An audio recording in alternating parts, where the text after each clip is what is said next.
Good evening. It's 8:06 and the City Council is reconvened in open session. Let the record reflect we've got a quorum present. For members of the public, the City Council will be conducting the rest of its meeting in this chamber. The Park and Recreation Board of Commissioners is meeting in room 241, which is the Martin Luther King Conference Room adjacent to the Civil Rights Department on the second floor of this building to conduct its meeting on the Park District's 2017 budget. And so the council will now take up consideration of the first item on its agenda, which is the proposed 27,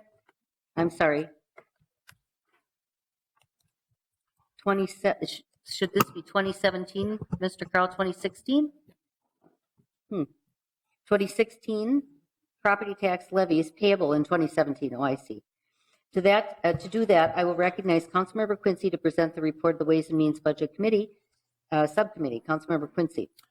Thank you, Madam President. On behalf of the Budget Subcommittee, I'd like to move adoption of a resolution approving the 2016 property tax levies to be paid in 2017. Okay. I should point out to council members that we have in front of us a white folder that has all the language for the resolution. So Councilmember Quincy has moved the resolution approving the 2016 property tax levies payable in 2017. For those of you who also have the agenda in front of us, we've got some typos. Mr. Carl, can you point those out? That's why I was confused, I think. Absolutely, Madam President. Council members, with apologies, there are some clerical errors on the agenda that are before you printed this evening in items number 6, 7, and 8. I am happy to note that staff has already corrected and reposted the agenda to the city's website so that it's correct. But to go through those, numbers 6, 7, and 8 have some clerical errors in the descriptives. The headers are correct. So number 6 says it's the 2017 General Appropriation Resolution, but then notes that this is for various departments funded in 2016. So that should also be 17 down in the descriptive of item number 6. Item 7 is for the 2017 to 2021 five-year capital program, but the descriptive says 2016-20. So that's an error. It should be the 2017 to 2021. And also number 8, which deals with the 2017 capital improvement bonds associated with that year, it should say 2017 in the body, not 2016. So again, with apologies, those are clerical errors on the agenda within the descriptives under those items. We've corrected and reposted that already on the city's website, and we'll correct that in the marked agenda that gets posted after this hearing. Okay, thank you, Mr. Carl. Any discussion on the tax levies? Councilmember Quincy has moved the levies as recommended by the Board of Estimate and Taxation and the Ways and Means Subcommittee. Any discussion? I'm using speaker management, so if anybody cares to speak, sign up. Seeing none, clerk, call the roll. Councilmember Fry. Aye. Palmisano. Aye. Gordon. Aye. Kano. Aye. Reich. Aye. Bender. Aye. Glidden. Aye. Yang. Aye. Johnson. Aye. Quincy.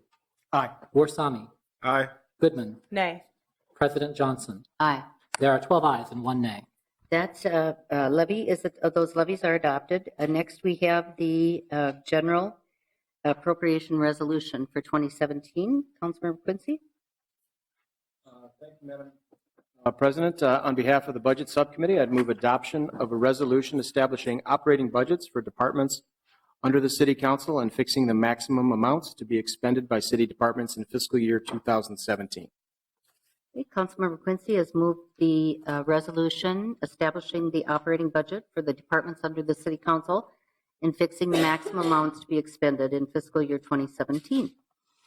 Any discussion on that item? Councilmember Goodman. Thank you, Madam President. I have 2 amendments. Would this be the appropriate time to bring those amendments? Yes, go ahead. Okay. I have an amendment I'm passing out now. Let me just pass these down. There's plenty for the clerk and the public.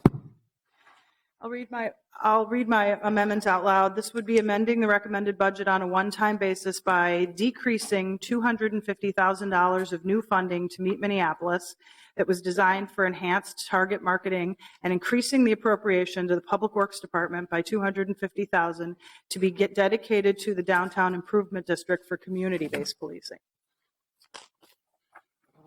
Councilmember Goodman has made a motion to decrease the Mayor's recommendation of new funding to Meet Minneapolis that was designated for enhanced target marketing and increasing the appropriation to Public Works Department by $250,000 to be dedicated to the Downtown Improvement District for community-based policing strategies. Councilmember Goodman, did you wish to speak to your motion? Is there a second then? Second. Yeah, there's moved and seconded. Did you wish to speak to it, Councilmember Goodman? Sure. I'm bringing forward this motion today because there is quite a significant increase in the allocation to Meet Minneapolis. And I can live with that increase in the allocation. But one of the things that's discussed at Meet Minneapolis a lot is the situation with crime and safety downtown. I don't think the solution to the crime and safety problem downtown is to hire more police. I think the solution is to work with the community-based policing model we have in place downtown through the Downtown Improvement District. The Downtown Improvement District has hired community service ambassadors. Many of you probably met them. They're SEIU employees. They look a lot like the people who walk around downtown. They're in green shirts. And they would be working at the direction of the DID, which the business community already funds, to make sure that people have an escort downtown and feel an additional sense of safety. I feel like it's a fair trade coming from money that would have been allocated to Meet Minneapolis and goes to increase the budget for community-based policing. Further discussion, Councilmember Glidden. Thank you, Madam Chair, and thank you, Councilmember Goodman, for this motion. And I am going to be able to support this motion. I had a couple comments and then actually like a small question. But we have had quite a bit of discussion really over a significant period of time, but around this budget in the last few days, about what are the different ways that we can add value to keeping communities safe and building trust in our ability to do that. And so I'm really glad to see Councilmember Goodman recommending a strategy that is a community-based strategy around safety. I know that there have been several initiatives that have been targeted around the downtown area that have involved personnel that are not police officers, but civilian positions, some through community organizations, some through public staff that have a goal to reduce crime. With regard to this funding going to Public Works, that's really just my only question. Does Public Works already hold a budget item that relates to community-based policing strategies, or more so is it that they hold budget items relating to the Downtown Improvement District? And I ask this just because I know there's other funding streams, such as one that goes to the Youth Coordinating Board through the Health Department that has a very effective and well-regarded, again, more, I think, youth and young adult-based community safety strategy work that is of outreach work in downtown. So that's why I just asked why this location within the budget. I'll let Councilmember Goodman respond. Thank you, Madam President. Council Vice President Glidden, the Public Works Department manages the DID contract. So rather than having the money, because it's a special services district, it goes through the Public Works Department. And the line items for accountability within the special service district taxing authority that we have a process through the Public Works, Transportation Public Works Committee that renews that contract annually. And I don't want to reinvent the wheel. Their mission is clean, green, and safe. Their safety strategy is a community-based policing strategy. I want to increase their budget for that. It goes through Public Works simply because it's a special services district. Councilmember Gordon and then Madam Mayor. I'm supportive of this motion too, and I just wanted to note that as far as I know, as chair of the Youth Coordinating Board, the Downtown Improvement District actually provides the funds. So the funds for our youth workers, our outreach workers downtown comes through, much of it, and I think now maybe all that we have comes through the Downtown Improvement District. So that would make, I'm sure, that part of the mix about community safety strategies as well, and another tool they could use. Madam Mayor. Thank you very much, Madam President. And, I support Meet Minneapolis and the work they do. I think it's crucial moving forward. I put the dollars in the budget to make sure that we are taking advantage of these big opportunities that we have coming. That said, it's hard to argue that the public safety issues are important. Clearly, they're important to Meet Minneapolis, and understand where this is coming from. Any further discussion on Councilmember Goodman's amendment? Seeing none, all in approval say aye. Aye. Opposed? That carries. Councilmember Goodman? Thank you, Madam President. I'm passing out my second amendment. I'll read that out loud, and I'm quite sure Councilmember Quincy is going to make a friendly amendment to my amendment, which I'm okay with. Amending the mayor's recommended budget for community planning and economic development on an ongoing basis by eliminating the $125,000 annual sponsorship payment to Greater MSP, St. Paul Regional Economic Development Partnership, and authorizing one new FTE in the Economic Development Division and appropriating that money to fund the FTE. The purpose of the FTE is to undertake business retention and expansion activities for small and medium-sized businesses and to work in partnership with the 3 FTEs in the business support team. Councilmember Goodman has made a motion together with Councilmember Johnson to amend the mayor's budget for CPID on an ongoing basis by eliminating the $125,000 annual sponsorship payment to Greater MSP and authorizing one new FTE in the Economic Development Division and appropriating $125,000 to fund the FTE.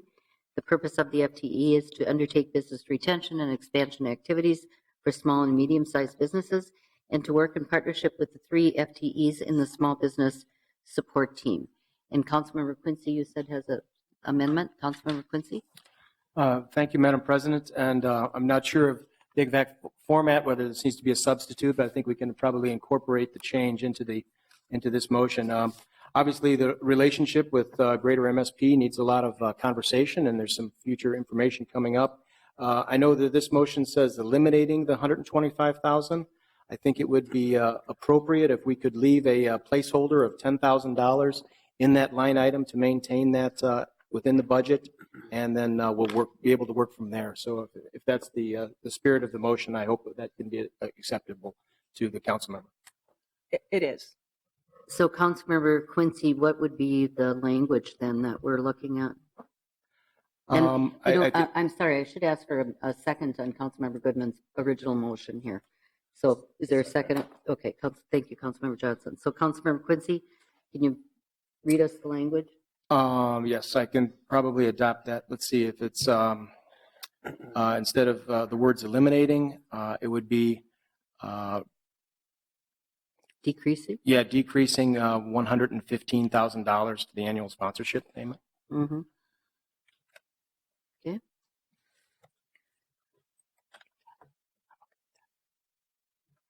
All right. Councilmember Goodman, okay. All right. A second on Councilmember Quincy's amendment. Second. Discussion. Seeing on Councilmember. Oh, I'm sorry. Excuse me. Councilmember Glidden.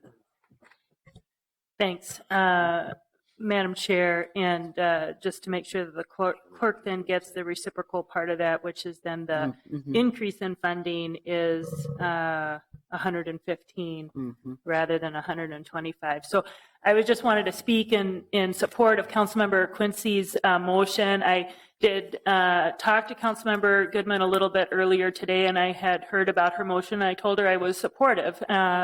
And I guess it's up to her if she wants to go through kind of what some of the reasons here. But I think it is smart to still keep a placeholder.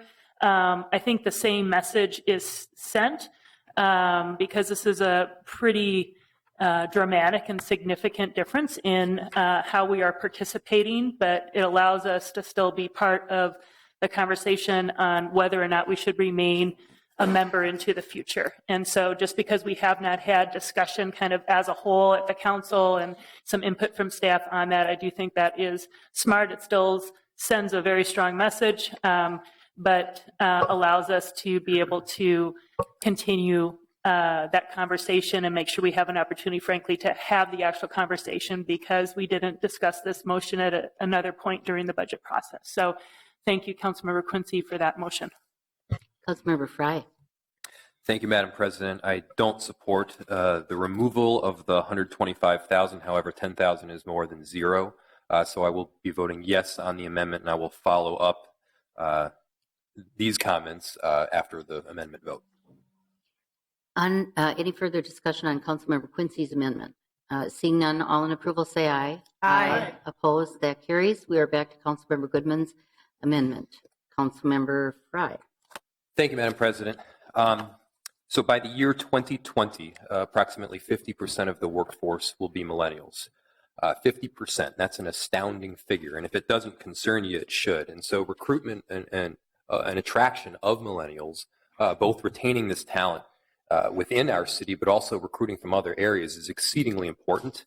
And I have worked relatively extensively with Greater MSP, specifically on their Make It MSP initiative around this exact idea. And for those reasons, I will not be supporting the Councilmember Goodman's amendment. Any further discussion on Councilmember Goodman's amendment? Oh, I guess what? Councilmember Goodman. Thank you, Madam President. I do just want to speak a little bit to, and perhaps Councilmember Johnson does too, about where this money would be going. One of the things we heard in the budget process loud and clear that there was a small business navigation issue where small businesses that wanted to start really had a hard time figuring out where they went in order to get help from the city. But I think another missing gap is that we do relatively little. I mean, think about it, right? We put like $500 million into the stadium. We could have given 500 organizations $1 million to figure out how to start up their small business. So in this case, what we're doing is we're dedicating one staff member to knock on the doors of some of these small businesses and ask them, what can we do to help you expand in the city? You have 6 employees. We'd love you to have 8. What can we do to get you to 8? You make watches. Could you make the watches locally and not in a different location? What can we do to help you expand in our city? So a lot of attention goes to these large TIF deals and the way that we're big on recruiting big business. And in fact, we just had a big victory with Sleep Number choosing to come to Minneapolis and taking up a vacant building without 1 ounce of public subsidy that went into it. But we really need to have a staff person, I think, that goes out and calls on these small businesses. I mean, these family-owned small businesses have no idea how to operate within the city. And if they were thinking about how to expand, they wouldn't have time to reach out to us. So I want to see a position totally dedicated to knocking on the doors of small and medium-sized businesses and asking them, what can we do to help you operate in the city? And if we had success in that area, I would call our economic development strategy a success. Councilmember Johnson. Thank you, Madam Chair. I just want to echo all the comments that Councilmember Goodman made about this. I think, 2,080 hours in a work year, and to have somebody out there that's working hard every single day to attract businesses to our city, to help connect them to the resources they need to grow. And just overall, is that encouragement goes such a long way. I'm doing it in Ward 12, and I'm sure my colleagues are doing it in their respective wards, working to attract small businesses to the vacant commercial spaces. And I know how much a difference it makes to those individuals, those entrepreneurs that are really trying to follow and pursue their dreams, to have that encouragement, to have that helping hand along the way. So I think it'll be invaluable to have somebody tasked full-time with doing that for our small businesses. Any further discussion on Councilmember Goodman's amendment? Seeing none, all in approval say aye. Aye. Opposed? No. That amendment carries. Back to the operating budget. The next person I have in line to speak is Councilmember Bender. Thank you, Madam Chair. I have a motion to amend the budget, which is co-authored by Councilmembers Glidden, Gordon, Palmisano, Marsami, and Reich. And this would be to amend the mayor's recommended budget in the departments of Fire, Public Works, and Health. This is one-time funding that would decrease the fire department's budget by $50,000. This is unused funding that was supposed to go to a technical training program that the partner wasn't able to participate in, and decreasing the Public Works Department by $25,000 from the accelerated LED technology program, which would give a little less money to our acceleration of changing over streetlights to LED technology. And this would go to increasing the health department budget by $75,000 to be allocated for the Next Step hospital-based violence intervention program. And I'd like to speak to the motion and can briefly describe that. Councilmember Bender has moved to amend the mayor's budget for the departments of Fire Department, Public Works, and Health on a one-time basis, decreasing the Fire Department's budget by $50,000 from the Technical Training and Outreach and Midtown Safety Center, and decreasing the Public Works Department by $25,000 from the Accelerated LED Technology Program, and increasing the Health Department's budget by $75,000 to be allocated for the Next Step hospital-based violence intervention program. Is there a second? We have multiple authors. It's been moved and seconded. Councilmember Bender. Thank you, Madam Chair. So this is picking up a little bit from a motion that we discussed last week when Councilmembers Glidden and Gordon and I moved to shift funding from the increase in sworn officers to some of these preventative strategies. And we don't need to revisit that. I think we had a very thoughtful discussion, though, about how the various ways that we're investing in public safety in our community. And however people fell on the issue of the number of sworn officers, I think there's strong support in the council for these preventative and community-based and health-based strategies. So we were able to find the $150,000 for the domestic violence program money. And this is not quite as much as we had hoped for, but some funding that will allow the health department to expand a really important program focused on youth violence prevention. This is a hospital-based program that has been in place since July. They're currently using funding from a state grant. And this serves youth aged 10 through 24 who are victims of violent crime. So we're able to provide staff in the hospital that support the victim of the crime, as well as to work with the family and the victim to prevent retaliation. So often, even while someone is being treated for their violent injury, things are happening around them and with them around retaliation. And this gives another option, another system of support to avoid retaliation. And so since July, this small program, which is part-time, only on the weekend, only at HCMC, has been able to serve 43 youth. And they are seeing success. It hasn't been long enough to have like real statistics about violence reduction. But in other cities, this program has been very successful in reducing violent crime, again, targeting these retaliations. And it's also another supportive way to give, again, youth who've been victims of violent crime another option, another way forward. Sometimes it's about helping youth move out of the neighborhood. Sometimes it's something more simple than that. And so this would hopefully allow us to expand this program to North Memorial. They've expressed interest in the past, and that is where a lot of the group and gang violence related crimes are victims are ending up. And so I think there's a huge opportunity to be able to provide that service at North Memorial. And just wanted to thank all of the co-authors who helped find the funding sources, particularly Councilmember Reich, who kind of jumped in at the last minute today. So thank you. Councilmember Reich. Thank you, Madam President, and Councilmember Bender very accurately described what is before us with this motion. This is, in fact, not necessarily even taking anything from the fire department whatsoever. They were just the placeholder for what was seemed at the time an innovative training partnership with a community college for several departments for that hands-on learning initiative, and that hasn't really taken off. And so this is something that wouldn't be used by the fire department or any of the departments that were hoping to take advantage of that partnership. Also, I would say that we have before us, I think, a very strategic and powerful intervention point with this program. I know it's been successful at the HCMC, and we're hoping that it would be successful in the other hospital as well. Again, a very strategic and potentially powerful intervention point. And then finally, this is a minimal taking from the LED program. This is just from the accelerated dollars from the base commitment. It's a small contribution to this good idea. However, I can't say enough about putting dollars into the LED. I mean, this is one of those programs that, besides the obvious environmental positive, the win there, this is where we put money in and we actually make money on our investment. So it's not only good environmentally, it's prudent fiscal investment. And I think that we should continue along these lines, and I hope that when we say acceleration in the future, that we actually should have just a bigger base contribution to this program. With that, happy to support this and have my name on it. Councilmember Warsame. Thank you, Madam Chair. As a co-author, I'm very supportive of this motion by Councilmember Bender. I'd like to thank her for all the work she's done on this. However, I have a question, and maybe I'll suggest some sort of an amendment. How much is coming out of this Midtown Safety Center? Because that's the one. You know, I didn't see the Midtown Safety Center before. I'm supportive of moving the money from the training for the firefighter department, but the Midtown Safety Center serves a very important purpose for Midtown neighborhoods and most of Phillips. So, how much money is actually going to come out of that, if there is any money coming out of that? Councilmember Bender. I'm sorry, who? Councilmember Wright? Okay.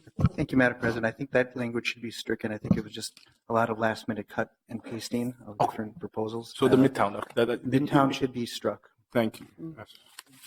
That makes sense. I Thank you was very told much. that it was a drafting artifact by a very clever colleague. We'll probably have more than one of them.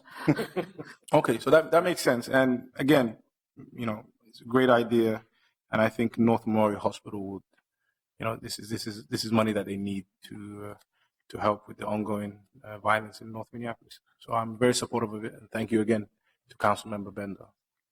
Councilmember Cano.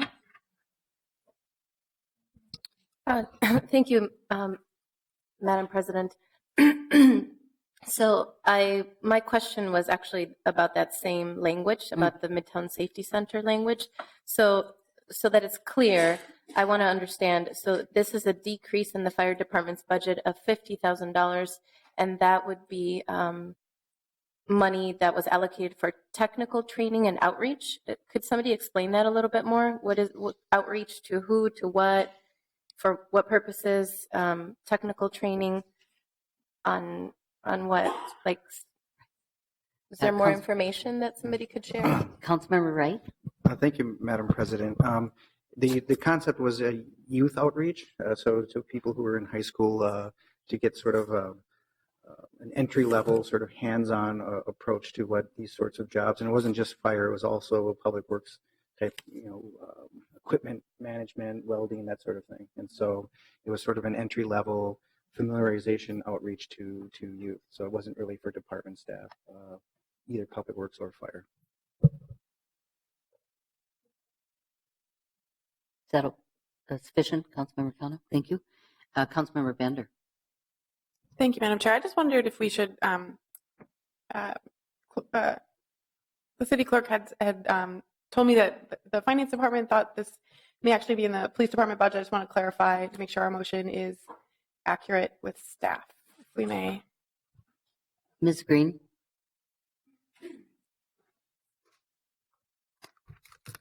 Council President Johnson's committee members, the $42,000 for the technical training and outreach in the 2016 budget is one-time funding, not ongoing funding in 2016. So in order for us to roll this money over into, not roll over, but in order for us to spend this money in 2016, we would be asking to carry over the savings from this program from 2016 into 2017.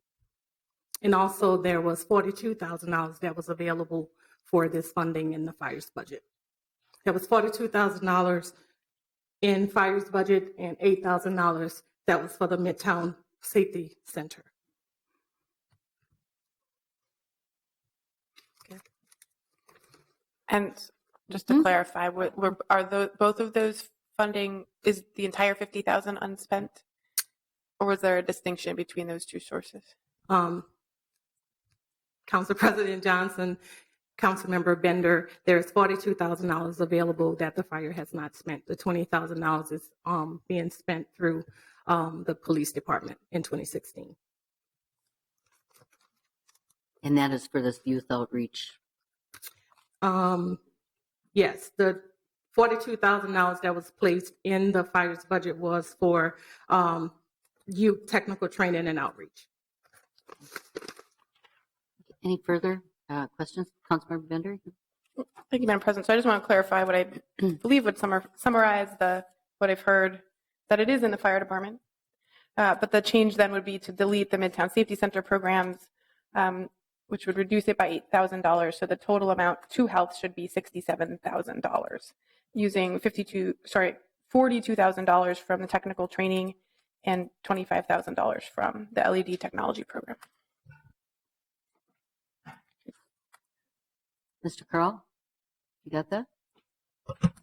The motion is amending the 2017 mayor's recommended budget for the departments of Fire, Public Works, and Health on a one-time basis by decreasing the fire department's budget by $42,000 from the technical training and outreach allocated in the 2016 budget, decreasing the Public Works department by $25,000 for the accelerated LED technology program, increasing the Health department by the combination of the $42,000 and the $67,000 to be allocated for the Next Step hospital-based violence intervention program.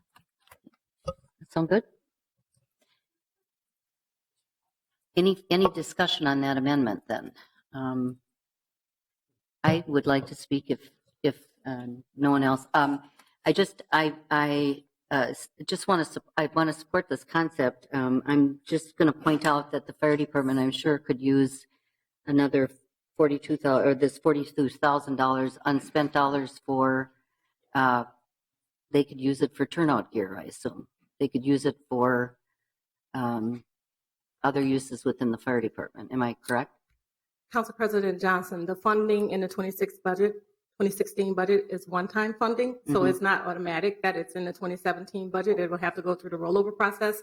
So amendment to the language that Mr. Call mentioned would have to say that we use the savings from this particular program for the unspent dollars. Yes. The for 2017. unspent dollars from 2016 at this point will be allocated into 2017 for this Next Step hospital-based violence program. And to answer your question about the turnout gear, yes, the fire department would be able to use those funding for turnout gear, but they would have to do the same thing, make a request as a part of using the unspent funding from 2016. Okay. All right. I also just want to say that while I support this idea, I am disappointed that we have just begun, and I've talked to Councilmember Gordon about this, that this program has actually just begun in July of this year. We have been talking about this for 2 years, and it's been in the budget for 2 years. And I just think that, while I think it's a great idea to expand to North Memorial because they probably get 50% of the, at least, trauma cases that happen in our city, I think we may find it a little more troublesome to get, procedures and policies in place in that hospital. It's going to take as much work as it took and time as it took to get it in place at Hennepin County Medical Center. So I'm just a little challenged by this time-wise. Councilmember Gordon. I appreciate the concern. I think the way that this is written, it could also support the work at HCMC that's going on now, but we also have already heard some interest from North Memorial, and we've got a commitment from HCMC to assist with the protocols and having kind of a leader hospital emergency department willing to work with North Memorial. I think there's hope that it could be expanded there, but either way, I've got assurance that the money will be put to good use. Okay, thank you. Any further discussion on the amendment? Seeing none, all in approval say aye. Aye. Opposed? That carries. Next, I have on the 2017 operating budget, Councilmember Connell. Thank you, Madam President. I'm going to hand out a copy of this staff direction here, and I'll read it as it's being distributed. The staff direction is authored by myself and Councilmember Gordon, and it reads, directing finance staff to report to the Ways and Means Committee no later than the end of the second quarter of 2017 with potential scenarios for the city of Minneapolis to divest and stop doing business with financial institutions that invest in the fossil fuel industry and in projects such as the Dakota Access Pipeline. The potential scenarios review shall include a series of options to meet the city of Minneapolis's banking needs, including but not limited to exploring the possibility of establishing a municipal bank or participating in a publicly owned banking operation. Second. I would like to speak. Councilmember Connell has moved to direct finance staff to report the Ways and Means in the second quarter of 2017 with potential scenarios for the city of Minneapolis to divest and stop doing business with financial institutions that invest in the fossil fuel industry and in projects such as the Dakota Access Pipeline. The potential scenarios shall include a series of options to meet the city's banking needs, including but not limited to exploring the possibility of establishing a municipal bank or participating in a publicly owned banking operation. And that motion has been seconded by Councilmember Gordon. Councilmember Connor, did you wish to speak to that? Yes, thank you, Okay, Madam why don't President. you go ahead. So first of all, I want to acknowledge the community that has come out to speak on this issue in terms of the relationship between the investments of Wells Fargo and the Dakota Access Pipeline and the need to divest and be a part of a national movement on this front.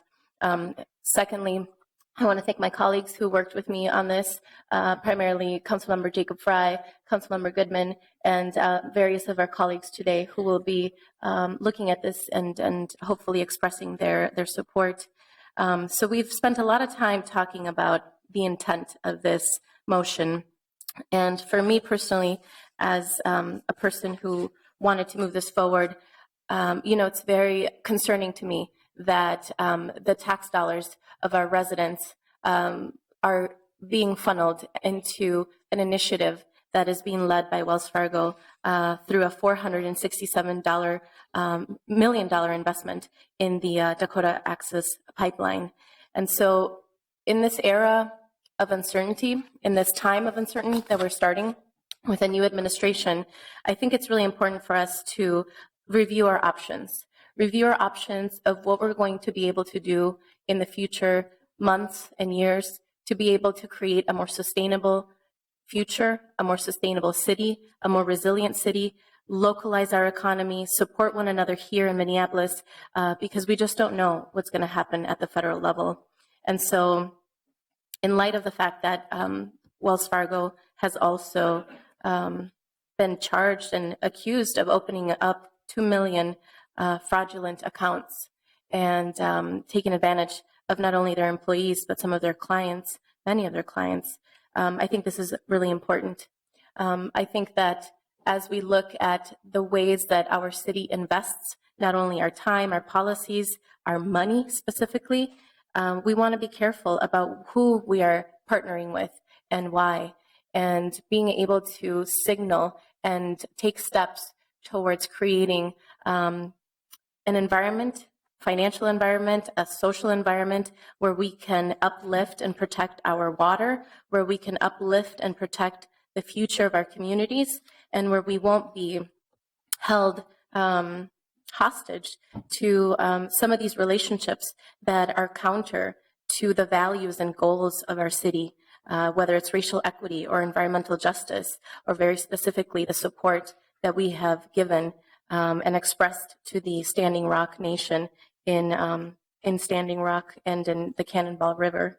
So with that, I would like to have my colleagues consider this, and please know I appreciate that all the conversations we've had together around the intent and direction of this initiative, which opens up the door to us exploring different ways to manage our banking operations. And just for the record, we as a city, according to the conversations that I've had with staff, we don't own stock in Wells Fargo. We utilize them for banking services. We also have our investment managers who are essentially, Wells Fargo has a subsidiary that runs some of our investments. And then we have a direct loan with them. And so there is this relationship that we can use to hold our community and our society and our corporate partners accountable to a better future, to a much more respectful relationship with the earth and the people, and hopefully, the future of our own children, of our own families. Thank you. Councilmember Johnson. Thank you, Madam Chair. I just wanted to thank my colleagues for bringing this forward. I think the potential, especially of a publicly owned bank, is worth exploring. It holds a lot of promise over economic development and job creation, and increasingly building wealth within our communities, and is definitely one that warrants closer attention. And I will note that we are among, if we approve this action today, will be among a couple dozen cities around the nation that are currently looking at this option. So I know that the model has been successful elsewhere, especially in the state of North Dakota, and it's exciting to see this motion before us. Thank you. Further discussion on Councilmember Cano's staff direction? Seeing none, all in approval say aye. Aye. Opposed? That carries. Back to the operating budget. Madam President, I have another budget. Oh, I'm sorry. I'm amendment. sorry. Yep, I'm sorry. Councilmember Cano. All right. So I'm going to pass this one around. Yes, please. And this is a amending the 2017 mayor's recommended budget for the office of the city assessor, the city coordinator's office, and the health departments on an ongoing basis by decreasing the office of the city assessor by $25,000 and decreasing the city coordinator's office by $25,000 and increasing the health department by $50,000 to be allocated for culturally relevant community-based intervention and street outreach strategies to help the transgender, American Indian, and young women and girls victims of sex trafficking and commercial sexual exploitation. Directing the Neighborhood and Community Relations Department to transfer their 2016 end-of-year salary savings on a one-time basis not to exceed $25,000 to the Health Department to augment the culturally relevant community-based intervention and street outreach strategies to help transgender, American Indian, and young women and girls victims of sex trafficking and commercial sexual exploitation. Councilmember Cano has moved a number of motions to amend the mayor's budget, decreasing the office of the city assessor by $25,000, decreasing the city coordinator by $25,000, and increasing the health department by $50,000 to be allocated for culturally relevant community-based intervention and street outreach strategies for people involved in sex trafficking and commercial sexual exploitation. And then in addition, directing the Neighborhood and Community Relations Department to transfer their 2016 end of the year salary savings on a one-time basis not to exceed $25,000 to the health department for that same strategy. Is there a second? Second. Been moved and seconded. Councilmember Cano, did you wish to speak to that? Yes, thank you. Okay, why don't you go ahead? So over the last 3 years, the commercial sexual exploitation on Lake Street and in our city has grown. There's been a lot of activity where we see that many women in our community are being taken advantage of, either because they don't have living wage jobs, they are stuck in a cycle of chemical dependency, and sometimes are survivors of domestic abuse and domestic violence, as well as other kinds of violence. Mm. And so I've been lucky to be able to work with our Minneapolis Police Department on addressing that. And it's been about a year and a half since we began working with the city attorney's office and various nonprofits in the community on a monthly basis to talk about what it's going to take to not only reduce the amount of commercial sexual exploitation in our community, but also what it's going to take to prevent it. So this particular investment is addressed to that conversation, to address that conversation. We want to make sure that we are bringing forward solutions that will help us address the root cause of the many challenges that we see in our community as it relates to sex trafficking. As we know that in this specific population and issue, a lot of the women who are the victims of this are American Indian women. And this is why this language is written specifically to address some of these vulnerable populations that are disproportionately represented in this challenging environment. So our city attorney's office has been working with my office as well as with the community groups to develop a pre-charge diversion program, which will engage a lot of the women that we see working the streets, and they will be then partnered with our nonprofit service providers to be able to put them on a path that will help them get the support and the services that they need to be able to exit the life. And so this budgetary amendment is really to address that severe cycle of poverty and sexual violence that we need to address at a very root cause level, from a very human to human relationship, because many folks know that we're not going to be able to jail ourselves out of this problem, but we really need to be able to build a path for the women and the girls in our community who are being exploited to be able to leave that cycle of exploitation and oppression. So with that, thank you. And I want to also just thank Councilmember Goodman and Councilmember Fry for working with me on this as well. Councilmember Quincy. Thank you, Madam President. I'm very supportive of the initiative and the outcomes that we hopefully get. But I was speaking briefly with the Commissioner of Health, Ms. Musicant, earlier today on this topic, and she was indicating that since we're not actually providing a new staff person on an ongoing basis, it'll be an RFP, so we'll be able to go out and solicit proposals from culturally relevant community-based organizations that can do this work with us. I would just like to offer an amendment and a substitute basis, just replacing the word ongoing to a one-time, recognizing that we can continue to work on this in the future with other funding sources in a future budget. For in the 2017 budget, I think a one-time basis in the second line of the first paragraph for the clerk's benefit would be an appropriate amendment, and I'm happy to make that amendment as a substitute.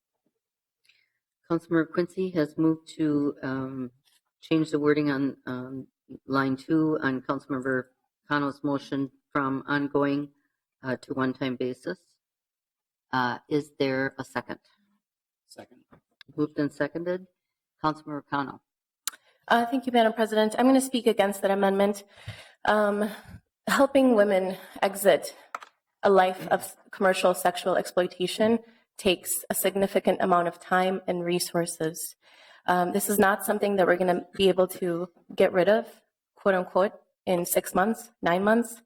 This is an effort that is going to require our partnership and our prioritization for years to come until we eradicate the commercial sexual exploitation in our city. And I just want to share with you a story from my residents who are worried that their children are growing up in an environment where the exploitation and abuse of women is normalized, where little kids are walking at 7 a.m. to catch their bus at the corner, and then right next to them, somebody's getting involved in activities that no little child should have to see or experience. So I want to be intentional about the investment, and I think it's really important for us to make an ongoing commitment. And then when and if those other sources and those other dollars become available, then I would be happy to work with Councilmember Quincy and others to replace this line of funding. But I think that investing $50,000 with perhaps, some of the savings from NCR, which we still have to see what happens, how much of that savings actually comes through at the end of 2016, is the bare minimum we can do. And I think that an ongoing commitment at that level is really important to ensure that we're sending a strong message to our community partners that when people are saying they are very concerned about their children, seeing things that they shouldn't be seeing at such a young age, feeling afraid to walk on the streets because people are getting solicited regularly.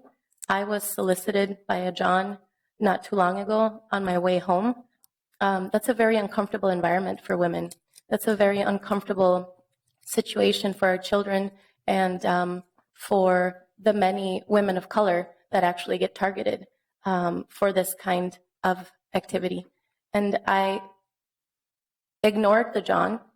I kept walking, but he was so persistent that I had to stop and tell him that if he didn't stop talking to me, that I was going to have to call the police. And not many women will stop to do that. And so a small contribution of ongoing sources of ongoing money to address this very deeply rooted growing problem in our city is really a basic investment that we can do to ensure that we're able to create a healthy environment for the young families in our community, for the immigrant families in our community, for the Indigenous women in our community. And so I would not support the amendment to make this a one-time investment. I think we need to be here for a while until we can see some results. And in the meantime, work to identify those new sources. And then when those new sources are identified, then we can make another amendment and shift those dollars so that they remain an ongoing source. Councilmember Quincy? Thank you very much, Madam President. I cannot disagree one particle with what Councilmember Cano said.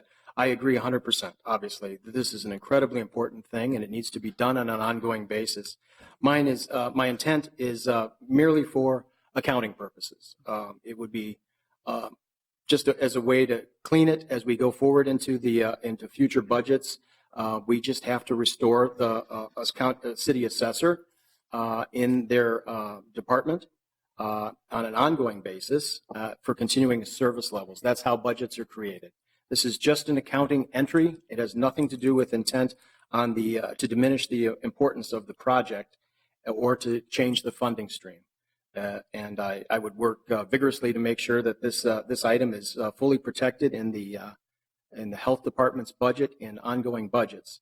But I'm just asking for the ongoing to be taken to one time for an accounting purposes of the city assessor's budget. Councilmember Goodman? I had no intention to speak up on this issue tonight, but as a person who came to the council from the women's reproductive rights movement and the feminist community, I just need to speak up about the importance of the city doing what we can with regard to commercial sexual exploitation of women. You know, part of me wants to say I think we should be decriminalizing prostitution, because the whole prostitution issue is an issue because of the people who are seeking it, not the women who are forced to provide it as a result of their personal circumstances. And as long as I've been on this council, through multiple council members in the 9th Ward, there has always been a problem with prostitution on Lake Street. And what we see happening now is that ethnic and minority communities who feel despair and not a good sense of self-worth are sucked into it even more. And so when Councilmember Cano asked me to help her with this, it was out of a passion for this issue and the way women are treated as objects by the people who perpetrate this crime, and women are victims in this crime. I do think there needs to be ongoing, culturally sensitive, focused intervention here so that women who want to get out of the sex worker industry can. I personally think if they want to be in the sex worker industry, they should be able to too. I understand that that is not the law of the land currently, but as many of us have discussed with regard to some of these libertarian issues, we're not there yet. I wish we were, but we need to deal with the victims of these crimes, and the victims of this crime right now are these women. So if it's an accounting issue, I can live with the accounting issue. But I'm going to be vigilant with Councilmember Cano in making sure that going forward, we have a very specific program to work with these women, because this, like domestic abuse, we've had a lot of conversation about domestic abuse. This is an outgrowth in many ways about how women feel about themselves, and how domestic abuse has been a source of some of the reasons that women feel the way they do as a result of this larger crime against women. So I trust Councilmember Quincy. It sounds like the sense of the council and everyone's looking down. So I know people kind of feel bad. No one's typing a single thing. So it sounds like there's a lot of attention being paid to this. If this is truly an accounting shift, I maybe can live with that, but the intent from the author is to make sure this money is there in an ongoing way until the time at which no women are exploited on Lake Street or in other parts of our city, and until we get past this problem. I'm not convinced we will get past it, so it probably means many years of funding to ensure that these women get out of this situation, and I wholeheartedly support you, Councilmember Cano, on this issue. It is a multi-generational problem, and we need to do what we can to address it. Councilmember Cano. Thank you, Madam President. So I'm a little confused because we've had we've had several amendments actually, where the type of language that I'm using has been used, and ongoing has been a part of those, and none of those have been asked to be removed from ongoing to one time. So I would like to have our finance staff explain this technical shift, because my intent and purpose is to secure ongoing funding for this program at the $50,000 level with a one-time infusion from Neighborhood and Community Relations. So if you could please walk us through how that would work, because it seems like other amendments have been okay with the ongoing language, but yet this one's being specifically called out. So I need explanation of how that would work to ensure that the $50,000 are ongoing. Mr. Ruff.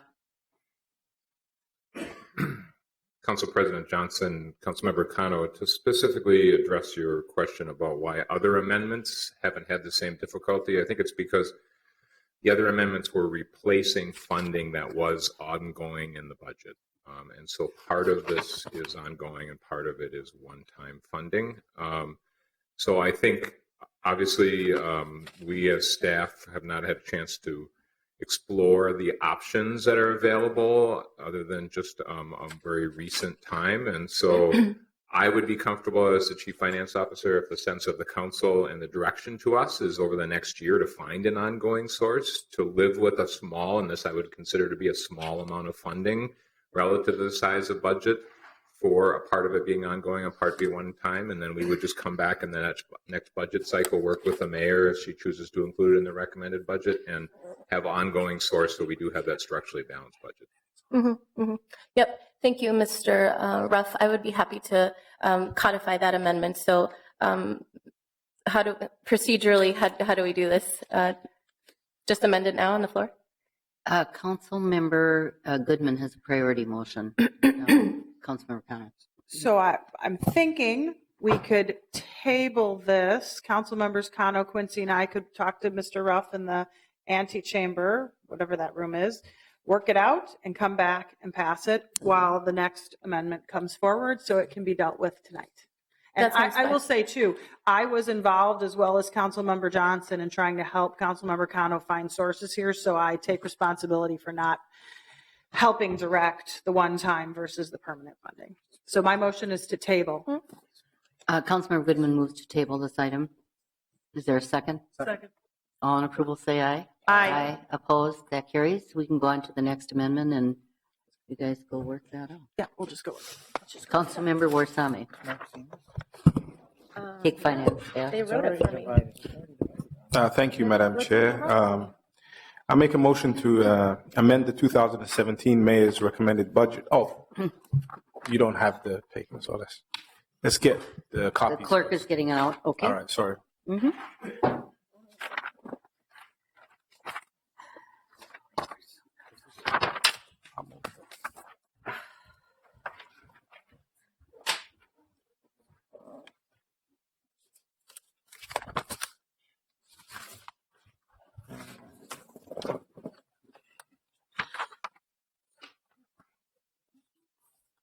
I think everybody's got the motion now. So I make a motion to amend the 2017 Mayor's recommended budget on a one-time basis by increasing the Finance and Property Services Department by $100,000 to be funded by the Police Special Revenue Fund. $50,000 is to be spent in the Phillips West neighborhood, and $50,000 is to be spent in the Ventura Village neighborhood for community public safety priorities. The resources should be expended with input from the community and neighborhood organizations. And I would like to speak to that motion. Councilmember Warsame has moved to amend the mayor's budget on a one-time basis by increasing Finance and Property Services Department by $100,000 to be funded by the Police Special Revenue Fund. $50,000 is to be spent in Phillips West neighborhood and $50,000 in Ventura Village neighborhood for community public safety priorities. The resources should be expended with input from the community and neighborhood organizations. And Councilmember Warsame, you will identify the Police Special Revenue Fund availability, if you would, please. Yes. Is there a second, first of all? Second? Moved and seconded. Councilmember Warsame. Yeah, the Police Special Revenue Fund, Madam Chair, is an account for the city's revenue and expenses related to federal and state administrative forfeitures, lawful gambling, non-emergency services contracts, automated property systems, and the workforce director scheduling and payroll system. So this is money that the police have in reserve, and we have spoken to the department.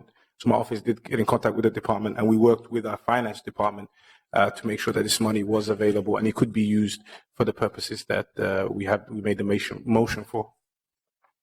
Okay. Councilmember Warsame, did you want to speak about the intention of the motion? Yes, ma'am. Why don't you go ahead? All right, thank you very much. I mean, this motion is basically, in a way, we thought of it before the public hearings, but a lot of the public hearing sentiment and comments were directed at community policing, innovative ways of policing, engaging the public and our residents in the way policing was conducted in their neighborhoods. The fact is that we all are aware and appreciative that we do have to make a change with regards to the relationship between the community and our law enforcement, our police law enforcement department. And the reason why we've come up with this motion is that just like the mayor highlighted rightly the issues facing our residents in Little Earth and in West Broadway, we also in Ward 6 are grappling with public safety. Public safety is the number one issue that our residents talk about, whether they live in Seward or Cedar Riverside or the Phillips neighborhood. And the reason why we chose Ventura Village and the Phillips West neighborhood is because, as everybody's aware, we have Chicago and Franklin intersection in our ward, which is one of the most difficult areas in the city of Minneapolis with regards to public safety.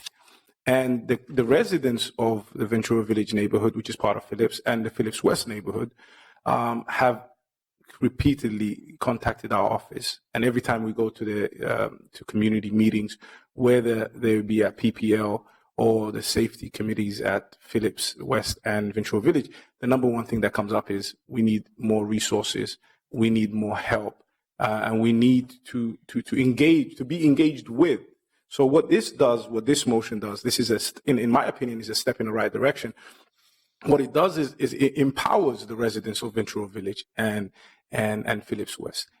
We tap into their understanding of what public safety and what the priorities of public safety should be.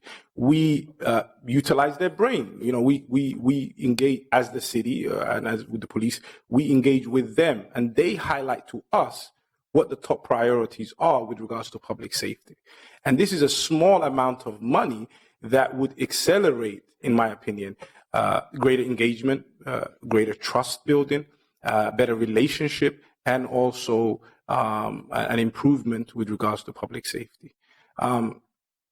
Let me give you a simple example of what I'm talking about. The PPL is located in this area. It's located in that intersection. And there was a meeting with PPL residents and my office, and the mayor's chief of staff was also there. Predominantly, the people who were there were African-American residents.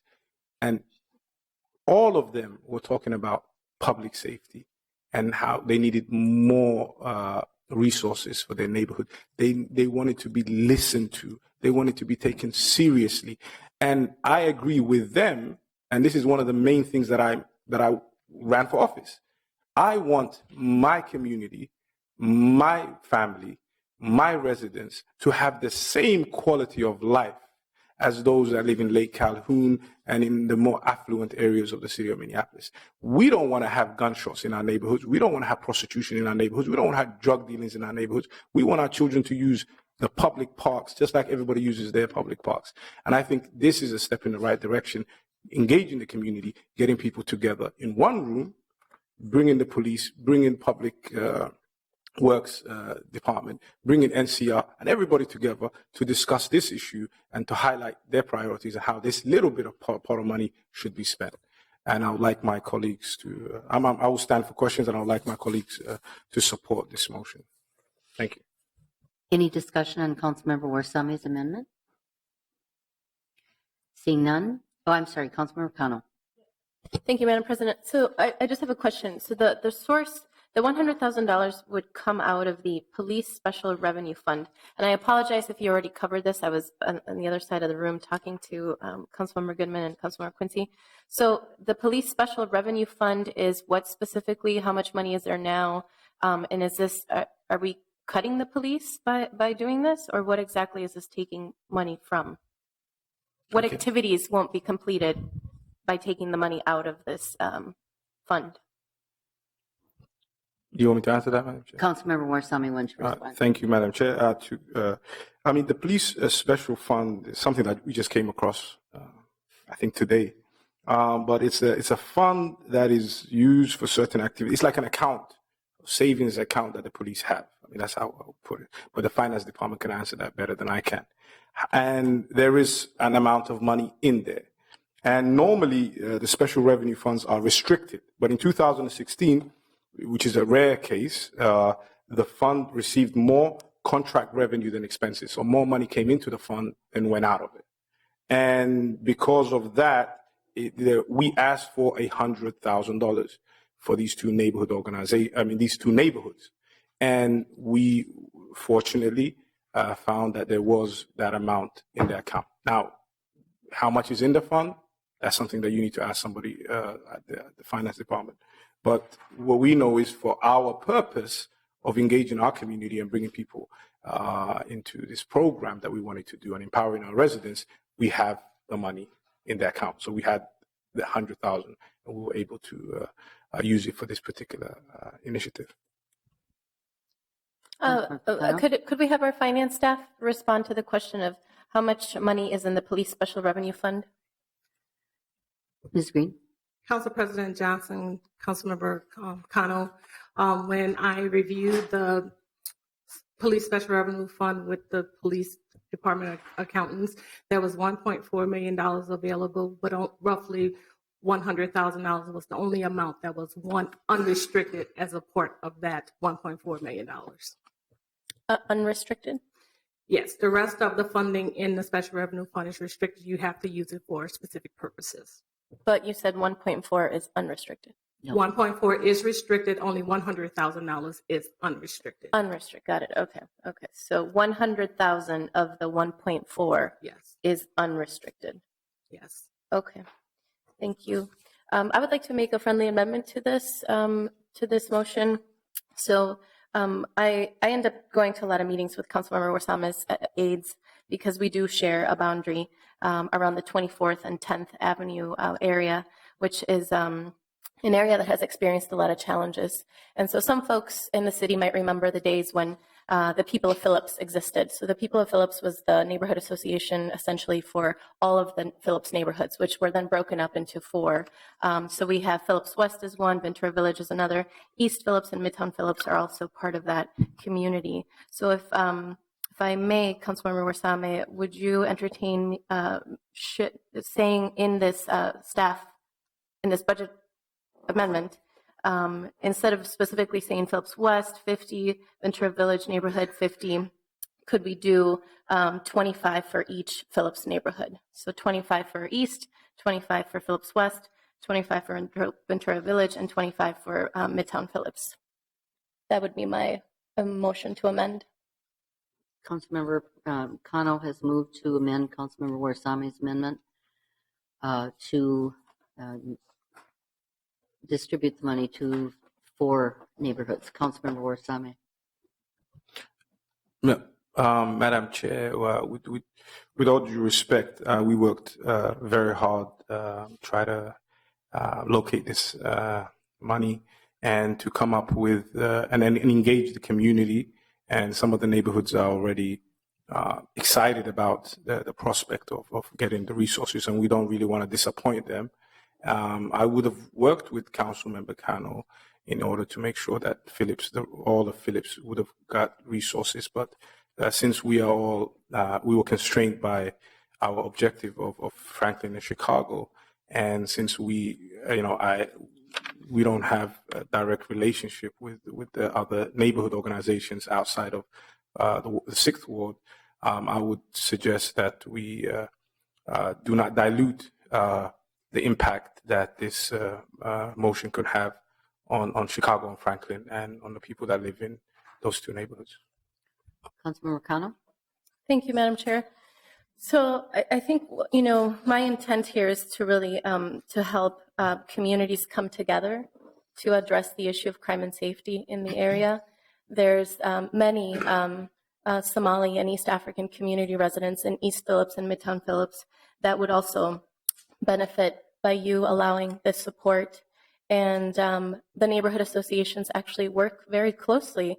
I've been to multiple meetings with Minneapolis Police Department where Crystal from Phillips West will be there, and then we'll have the leadership of Midtown Phillips, and heavily working together on how to address the crime and safety issues on 24th and 10th and 24th and 11th, where there's been shootings, there's been suicides, there's been a lot of challenges.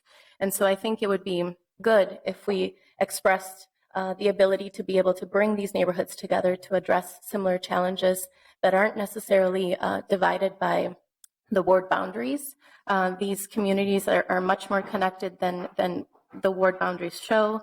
There's a lot more participation, and I think by bringing more people and sharing the resources, we can actually help those organizations partner with one another, leverage other investments, bring other strategies to the table, and show that we are united in trying to ensure that our communities are able to end the negative activity that they're experiencing in the neighborhoods. So it's not really about diluting, it's about sharing, and it's about unifying neighborhoods and residents who are facing very similar challenges. Councilmember Bender?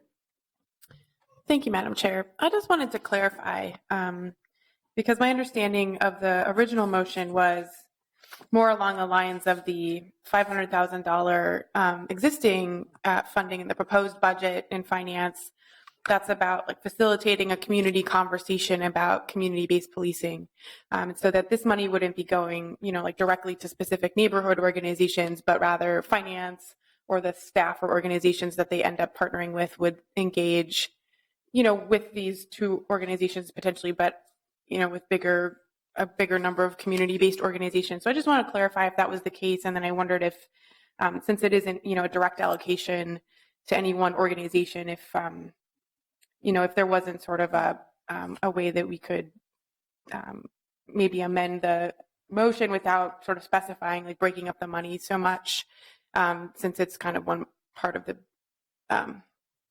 similar area of the city. So I just wondered if the original author could speak to sort of how he imagined the funding being spent in the original motion. Councilmember Warsame? Thank you, Madam Chair.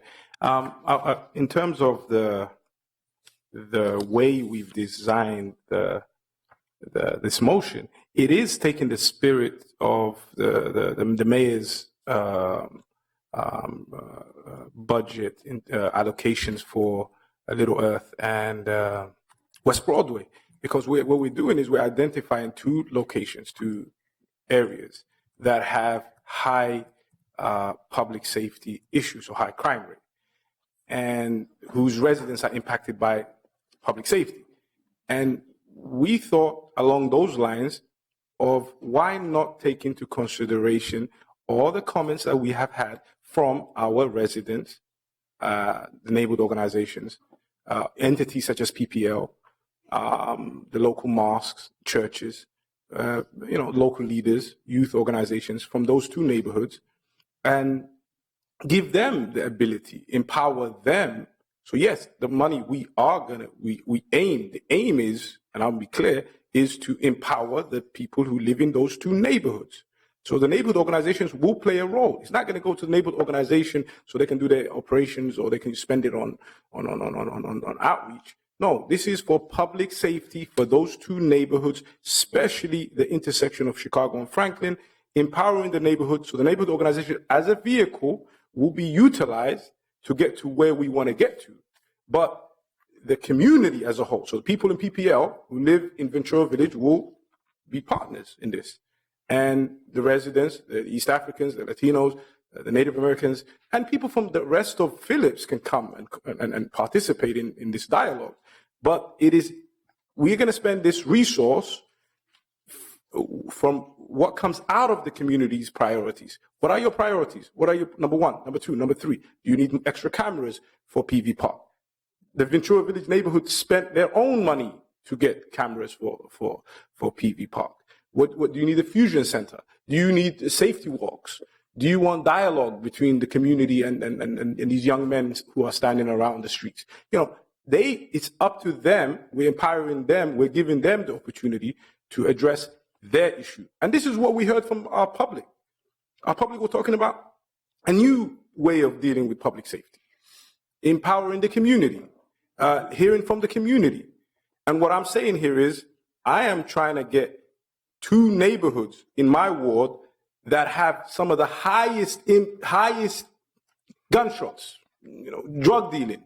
Mothers don't feel safe walking down the street. This is the same as Little Earth, the same as North Minneapolis, if not worse. This was what used to be called, this area was what used to be called Murderapolis 20 years ago. This is the heart of some of the issues that we're facing. And we're saying we're going to give a little bit of resource. And we did our homework and thank the Lord that we found the money in this $100,000 that was there. But I don't see the point of that, like I would use that word again.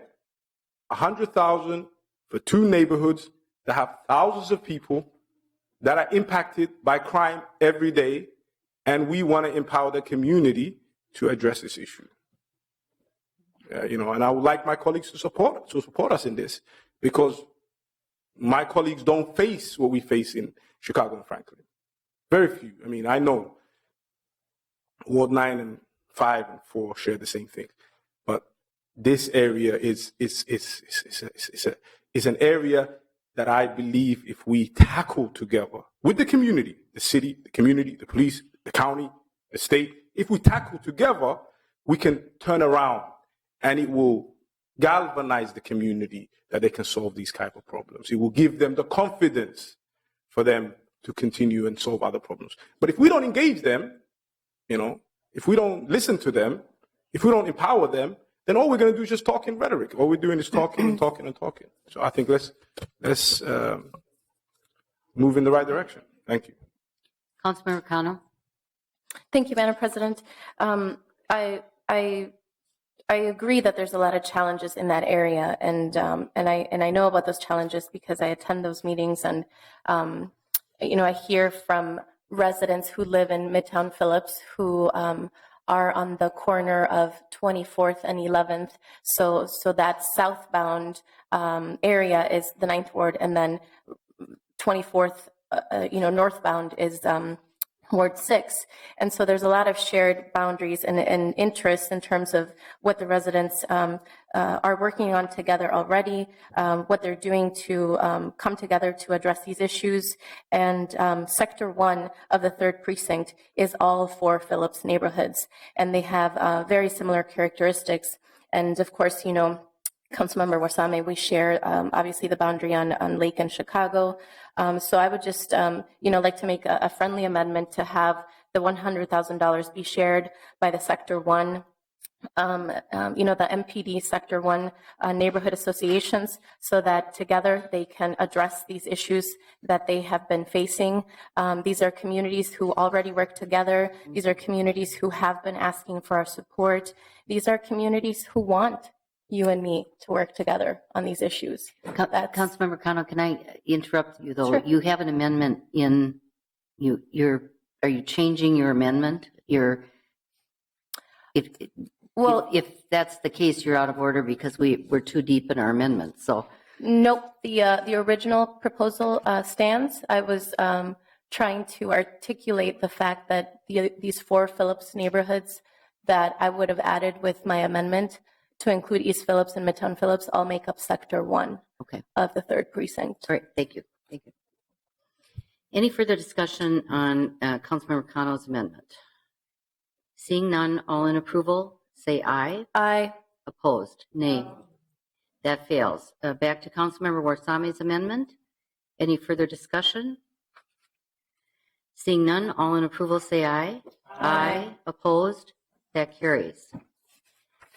Councilmember Warsami, did you have any other motions? Madam Chair. Okay. Councilmember Glidden then. Thanks, Madam Chair. This is actually a motion by myself and Councilmember Warsami, and I want to acknowledge this is a recommendation of the mayor, and I agreed to help make it in the form of a motion, so I'll walk it through, and I don't know if she wants to speak to it as well.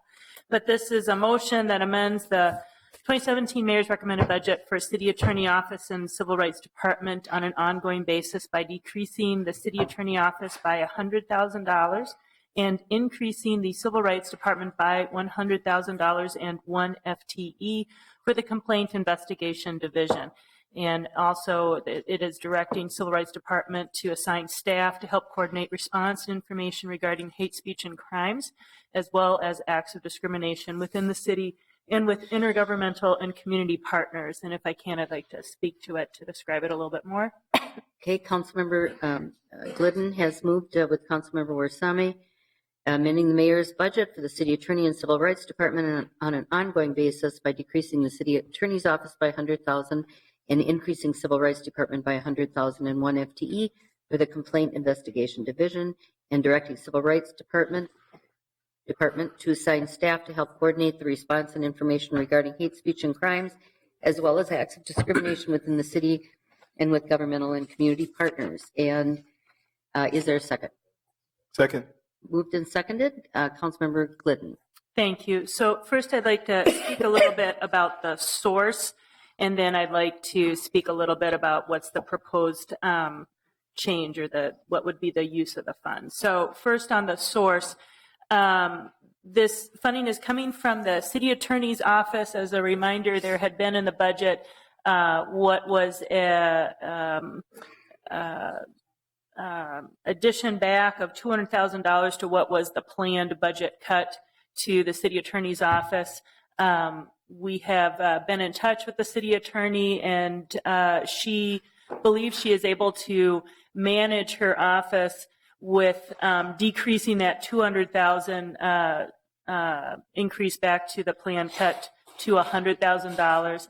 As I understand it, there are some things that are outstanding for the office that can help the budget, including some renegotiation with Hennepin County around jail fees and other items. I will just note that when I spoke to the city attorney, she does feel that she will likely need that reinstated to her budget in 2018. And my understanding is the mayor's office is willing to hopefully look at that, depending on, of course, we don't know all the circumstances that will happen to the budget in the coming years. So with that caveat, my understanding is that that was something to be looked at for the future. So then to say a little something about what would be the use of the funds. This would be going to, within the Civil Rights Department, one of their divisions is the Complaint Investigation Division. So this is the division that most directly works with the charges of discrimination that might be filed under our civil rights ordinance. And my understanding is that there was an existing need coming into this budget season for perhaps some additional complaint investigation unit resources. But in fact, what has been happening and the trend that we are trying to follow is that there has been a continued increase in discrimination complaints, and thus need for complaint investigation staff to be able to accommodate that. In addition to that, Councilmember Warsami had initiated a few months ago an initiative in partnership with the Civil Rights Department to bring increased resources around outreach relating to public accommodations discrimination. So this would be able to help with those needed resources to do that work. And then the third thing I will just say is that there is a need for the Civil Rights Department to be engaged in work that is happening throughout multiple city departments in coordinating our response and information and engagement with the public relating to hate speech and crimes. So we know that there has been an increase in these instances in the city of Minneapolis. We also know that we are likely to need to be partnering with others around the state, because we do bring, as a large civil rights department within the state, some resources and expertise. And I know that we have already been requested to be part of some statewide coordination on how do we effectively respond and assist with tracking mechanisms and other types of things. So several reasons support this. I want to thank the mayor for identifying this as a need and looking for how to fund this. I've been able to talk with both the city attorney and the civil rights director, and I know that they will, and anyway, I appreciate their input as well on how to effectively use these resources.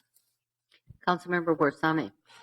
Thank you, Madam Chair. I would just like to acknowledge Council Vice President Glidden's great work on this, and also to thank the mayor for standing up for our residents. And make no mistake, hatred and bigotry is on the rise, and we in the city of Minneapolis have a choice of either being ourselves, a welcoming, warm city that's inclusive, or being afraid. And I thank the mayor for the steps that she has taken before this election and after, and also Councilmember Glidden for putting meat to this. And the Civil Rights Department is going to be an important department in this city in the next couple of years. So I welcome this. I'm happy to be a co-author, and I'd like to thank again Councilmember Vice President Glidden for hard work. Thank you. Madam Mayor. Thank you very much, Madam President, and thank you for letting me speak in your meeting. The impetus for this came, the inspiration for this came at a meeting that Councilmember Glidden helped organize at Sabathani Community Center in the wake of an election that had been very divisive, in a world where it was clear that there are a number of people who are feeling less safe and less protected in this country now, because leadership at the highest level, including our president-elect, has made very disparaging comments, encouraged people to think differently about fellow Americans than they did before. And at that meeting, as I was listening to people speak about what can we do together to make sure we stay together as a community, and realizing that the fears people have aren't just fears, they are experiences people are having of increased discrimination as well as hate crimes, as well as other negative experience they and their children in particular are facing, and they're happening in our city as well as all around the country. And the inspiration came, yes, we will need more resources in our civil rights department. People, particularly immigrants, Somali people, people of Muslim descent, GLBTQ people, all sorts of folks are going to be experiencing more discrimination. There will be more complaints, and we need more resources. And so that was the impetus of knowing that it would be useful to find more resources, and working with, and I appreciate Council Vice President Glidden's willingness to work together, and Councilmember Warsame's bringing this together, because we are in a very divided state in our country and in our world, and this is one of the many things we're going to need to do to think about how to protect and represent well the people that we represent here in the city of Minneapolis. So additional resources in the Civil Rights Department is one of the many steps we're going to need to be taking now and over the course of the next 4 years. Councilmember Glidden. Thank you, Madam Chair. And I actually just wanted to take an opportunity maybe to tell a short story that I think highlights the need for us in the city to figure out how we do a better job in encouraging people to complain and making sure they know what are the proper venues to complain, whether it is about acts of discrimination or instances of hate speech and crimes, because our ability to track those is important to our ability to respond appropriately and to gather our resources. Not too long ago, there was an incident that I learned about through social media, through Facebook, where there was a swastika that was spray painted on a garage in North Minneapolis, and I apologize, I'm not sure if it was in the 5th Ward or the 4th Ward, and I believe it was a vacant property. And 2 women who I would call very well-informed and connected social justice workers got together, and they worked to clean off that emblem of hate. And there have been some concerning things that are happening after that, but I will say I had reached out and asked if they had filed a complaint with the city, either by contacting 311 or another place, about this incident that really was a fairly high-profile incident. And neither one of them had thought to do that. And it may be in the moment. I will say this is also, it's a crime of vandalism. We track any instance of graffiti that we are able to do so. But I just say that because these were very well-informed, connected to city processes people. And if they did not understand that the city felt their complaint to us was valuable and important and helped us be able to do our jobs better, then many, many other people do not understand that as well. And we have work to do to reach out. Any further discussion on Councilmember Glidden's amendment? Seeing none, all in approval say aye. Aye. Opposed? That carries. Councilmember Glidden, did you have any more amendments? On to Councilmember Cano. 1 second, Madam President, I'm waiting for my amendment to be printed, so if that's okay, I'll just... All right, move on. Councilmember Gordon, then. We'll come back to you, Councilmember Cano. Councilmember Gordon. Thank you very much. I hope I have enough copies going that way. I have an amendment that I'm passing out. I also emailed it out to council members, so you should have it in your inbox.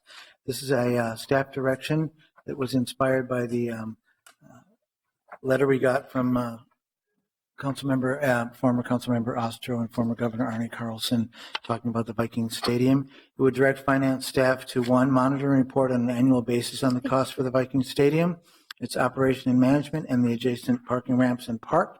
And 2, limit the ongoing city subsidy for operations and capital maintenance to the amounts provided for in statute. And 3, per the staff direction of September 11, 2015, report back to the Community Development and Regulatory Services Committee on the desirability and feasibility of reopening the park use agreement between the city and MSFA. And then the next paragraph, directing IGR staff to bring to the IGR committee an item related to city support for legislation creating an enforcement mechanism that will ensure that city and state stadium spending caps are honored. If there's a second, I'll speak to this. Councilmember Gordon has moved a staff direction on the Viking Stadium and associated parking ramps, asking for an annual report, monitor, limiting the city subsidy for operations and capital maintenance to the amounts provided for in statute, and a report back to the Community Development Regulatory Services Committee on the desirability and feasibility of reopening the park use agreement between the city and MSFA, and directing IGR staff to bring back to the IGR committee an item related to city support for legislation creating an enforcement mechanism that will ensure that city and state stadium spending caps are honored. Is there a second? Moved and seconded. Councilmember Gordon. Thank you very much. I'll just briefly to this. I had the opportunity to share this with our finance director, and he indicated that they're actually working on these items anyway.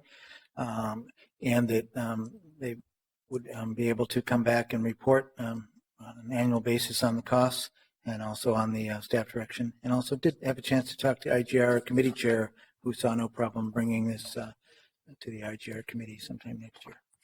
Okay, thank you. Councilmember Andrew Johnson. Thank you, Madam Chair. I just want to thank Councilmember Gordon for bringing this forward and would like to be listed as a co-author. Okay, clerk will note that. Councilmember Frye. Thank you, Madam President. Point of clarification for Councilmember Gordon. So item number 1 relates to monitoring reporting on an annual basis for specifically the Viking Stadium, which totally makes sense, and I agree with. Item number 3 references the staff direction, which I believe was actually my staff direction on September 11th, 2015. So I'm thankful for you calling this to our attention. Item number 2, it says limit the ongoing city subsidy for operations and capital maintenance to the amounts provided for in the statute. Is the reference here to the stadium, or is the reference here to the commons? Councilmember Gordon? Well, I don't think the statute necessarily limits what we pay to the commons, but I'm happy to accept a clarification. It sounds like you're wanting to be specifically to the Viking Stadium. That's correct. I'd consider that a friendly amendment. City subsidy for the Viking Stadium, or we could say city subsidy for operations and capital maintenance of the Viking Stadium to the amounts provided for the statute. Oh, did you bring that up?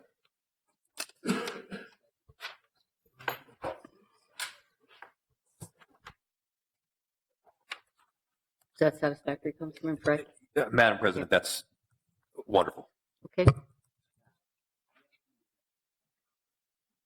Clerk, did you note that? Got it. Yep. Okay, thank you. Any further discussion on that? Councilmember Glidden. Thanks, Madam Chair. I will ask to be added as an author on this as well. And I'll just note, although this isn't a subject on this direction, a related item that I know finance staff is also working on is a regular public reporting relating to all sales tax receipts, so that we have a better just understanding of what those are and their trajectory, and then we're better able to understand the permitted and policy-directed uses of those funds within that context. So I just wanted, because I do think it's an important additional item, even though it wasn't listed, that our finance staff is already working on to present those public reports. Okay. Any further discussion on Councilmember Gordon's amendment? Seeing none, all in approval say aye. Aye. Opposed? That carries. I'm ready, Madam Chair. Back to Councilmember Khan. Oh, Yes, Councilmember thank you. Quincy?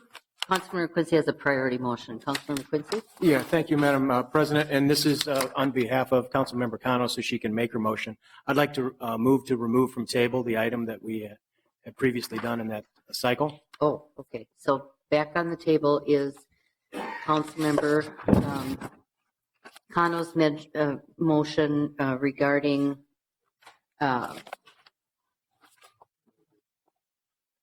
changes in the budget for strategies to combat sex trafficking. Sure we all understand where we're going here. So, Madam President, are we voting then to remove from table? Pardon me, I'm sorry. We need to take that. A motion's been made to move Councilmember Cano's motion back in front of us. Moved and seconded. Any discussion? Seeing none, all in approval say aye. Aye. Opposed, that carries.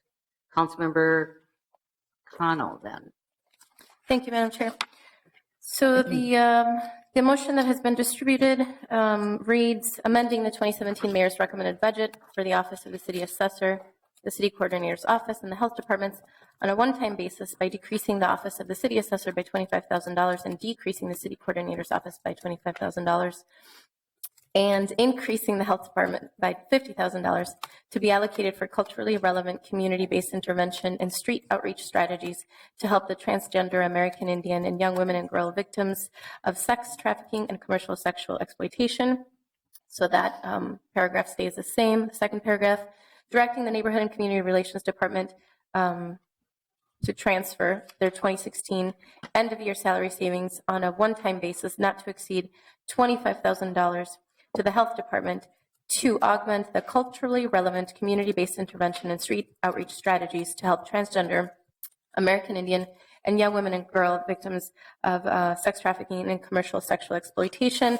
And the third line here says, directing the Finance and Property Services Department to provide options by June 30th of 2017 to the mayor for the 2018 budget for a minimum of $50,000 for ongoing funding of this effort. So to clarify, the first paragraph stays the same except for the one-time replaces the ongoing, and then the second paragraph stays the same, and then the last is an addition that will instruct our Finance and Property Services Department to work with the Mayor's Office to find ongoing funding for this effort. Councilmember Cano's motion, Councilmember Fry. Thank you, Madam President. I'm very supportive of this motion. I just want to make sure that I understand it fully. So for amending the 2017 mayor's recommended budget, when you're taking it out of the city coordinator's office and the health departments, that's just on a one-time basis. But is there another portion, Councilmember Cano, that is on an ongoing basis? Councilmember Cano? Yeah. What was your question? I'm just trying to figure out what's on an ongoing basis. My desire is to have this piece funded on an ongoing basis, and so I'm just making sure that that's still the case. Currently, there is no ongoing source. Everything is one time. The commitment here is that next year, the staff will be working with the mayor's office to identify ongoing funding moving forward. Thank you, Councilmember Cano. So first, thank you for your work. I'm very supportive of it. I also want to call attention to the fact that this was an excellent way to work it out, to compromise, to negotiate, and then to come to a solution. And I applaud all three council members in that backroom deal. And backroom deals, they get a bad rap a lot of times, but this is actually an instance where people are working together collectively. They are able to figure things out. And this is a backroom deal that I'm fully in support of. So thank you very much for all three of you. Any further discussion on Councilmember Cano's motion? Councilmember Glidden. No? I just want to say, I know this was in jest, but I think we need to be really careful in this environment that we're in right now, because what backroom deal implies is that more people than we're supposed to were talking about something outside of the public process. And I know that wasn't what you were suggesting. You were talking more about our collegiality in being able to work with one another. But I just wanted to say that, and I just say it because I think there are a lot of things kind of happening in this environment that we're in right now that I just think we want to be careful about our language. Councilmember Fry. Thank you, Madam President. Yes, the previous comment was in jest, but the serious segment of it, and I will not be joking this time, was that we are in an era right now where people value purity. They value someone who's willing to stand up for their beliefs, to not negotiate, to not compromise, and in the end, what you see at the state and federal legislatures is that nothing gets done. And when you're willing to compromise, and some of that compromise happens in a room, some of that compromises happens in a public chamber, but it's an important step to actually get things done. And the result, in this case, is we're helping victims of sexual exploitation. And I think it's a wonderful result. On Councilmember Cano's motion, any further discussion? Or her amendment, excuse me. Seeing none, all in approval say aye. Aye. Opposed? That carries. Any further amendments, Councilmember Cano? Not me, no. Okay. Councilmember Palmisano. Thank you, Madam Chair. Being passed out in front of you is simply a staff direction. Is this the appropriate time to do a staff direction that doesn't have a dollar figure specifically allocated to it? Sure. Thank you. As I've had some conversations with some of you, this staff direction directs the city coordinator's office as the leader of Minneapolis's youth cabinet to work with our partners on the YCB, the mayor's office, and in conjunction with the city of St. Paul to explore feasibility of a sustainable, scalable, universal pre-kindergarten program across our two cities that could eventually be implemented statewide. This takes the interest of universal pre-K from a state level, and it begins to work on the feasibility of it locally. It acknowledges that sometimes the best way our city can be involved is to engage all of our relationships. What this staff direction is doing is acknowledging that there are small amounts of money that our coordinator's office can put toward a study. It also acknowledges that this is contingent upon the city of St. Paul doing the same thing through their budget adoption process in the next couple of weeks. And I've worked on this staff direction with Councilmember Rebecca Naker in St. Paul. We'd like to help to have a unique collaborative effort with Minneapolis and St. Paul, expand on existing research that's been done at the state level and programs we currently have in place in Minneapolis and St. Paul, and see what might something like this look like. How could we create a pilot program, and how could we assist their one day being universal pre-K services in our state? So with that, I offer this as a staff direction. The date of September 19th is somewhat arbitrary. It's just trying to help there be something to come back to both cities for consideration in their following budget cycle. I'm happy to answer any questions. Councilmember Palmisano has moved a staff direction regarding early, what do we call it, universal pre-K. Any discussion? Councilmember Quincy. Thank you, Madam Chair. I just wanted to be brief. Obviously, I'm very supportive of this, and I appreciate Councilmember Palmisano bringing it forward. I wanted to clarify a few things of why it's coming to the Committee of the Whole and as part of the Youth Cabinet's operations, because it very closely aligns what Mayor Hodges has been leading with her Cradle to K Cabinet. And I spoke to Ms. Watts from the Mayor's office. This council is not going to make staff directions to the Mayor's office, but it seemed to be the most appropriate place where there'd be a real good interaction, which is already in place with the Mayor's office and the Cradle to K Cabinet, as well as the Youth Coordinating Board, who are members of our Youth Cabinet. So this is something more inclusive that does not step on the toes. It's more collaborative in nature, and it adds the element of the Youth Cabinet to put it on its work plan so we can track it, and that's led by the city coordinator. I also spoke with Gretchen Musicant, who is the chair, one of the co-chairs of the Youth Cabinet, and I myself actually participate on a monthly basis with that. So we'll be watching it very closely and looking forward to a relationship with St. Paul that will help further our agenda for both of our cities for our pre-K students. Any further discussion on Councilmember Palmisano's motion? Seeing none, all in approval say aye. Aye. Opposed? That carries. Any further motions? Anyone? Seeing none, I have a couple. So I'm going to move first a staff direction, and Ms. Hanson can pass out the staff direction, which is regarding the allocation in the mayor's budget for collaborative strategies for policing.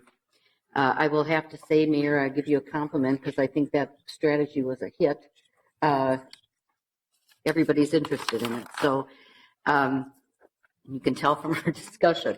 So my motion actually is to move the staff direction that staff and Mayor, the mayor and I have been communicating back and forth to try and understand what she was trying to get at in exactly with this strategy. So this moves on our conversation, which really goes to, we're very excited about the allocation that's in the mayor's budget for West Broadway, but we want to see it move really fast because we have huge challenges on West Broadway, and we would like to see some of these strategies that are developed through the community process be in place by next summer. So this motion says that staff and finance and property services are directed to ensure that at least $250,000 of the $500,000 allocated for collaborative safety strategies be directed towards work along West Broadway Avenue in North Minneapolis. These funds should be distributed to groups or organizations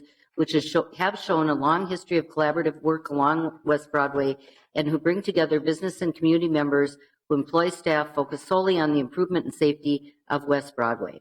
Organizations which do not focus on West Broadway shall not be considered for this funding. Finance and Property Service staff shall present the process for the disbursement of these funds to the Public Safety, Civil Rights, and Emergency Management Committee by March 15th, 2017, and these funds shall be distributed by June 16th, 2017. So we are asking that we're first in line to work on the collaborative process to get strategies in front of us and dollars out the door. Do I have a second? Sorry. Second. Okay. Moved and seconded. Madam Mayor. Thank you, Madam President. And I did become aware of this motion and talked to the technical assistance providers at Cities United. And certainly Anthony Smith, who runs Cities United, said, yes, that timeline is probably a good idea. It helps move things along, and he was in favor of that. The limitations on who can participate, he just asked questions about, because limiting participation at this stage of the game before the actual program has been put together in any other way sends a signal to the community that this may not be for a full community process for the folks involved. And so that question was raised. But the timeline and the deadline, he has folks in place and is ready to go and ready to help the community walk through a process. Thank you, Madam Mayor. And I would just respond just very briefly, having been involved in so many community processes in North Minneapolis over the years that I've been lived in that community. I really think this is an important way to express. I've been where people dangle money out there, and you get everybody thinking, it's like their day to get rich or something. And I just really think this is an outstanding way to do the work. But I want to make sure that it gets done in a quick and timely basis and gets strategies in front of us that I don't think any of us would disagree about in the end. We know what the challenges are, and we just want to have a swift and clear process that gets us to a place where we can have some of this stuff implemented by this summer. I don't think it means to be exclusionary. Any discussion then on the motion? Any further discussion on the staff direction? Excuse me. Seeing none, all in approval say aye. Aye. Opposed? That carries. And my last motion that I have, and Ms. Hanson has copies of that, is about, I'm so tired. It's late. Thank you. It's about,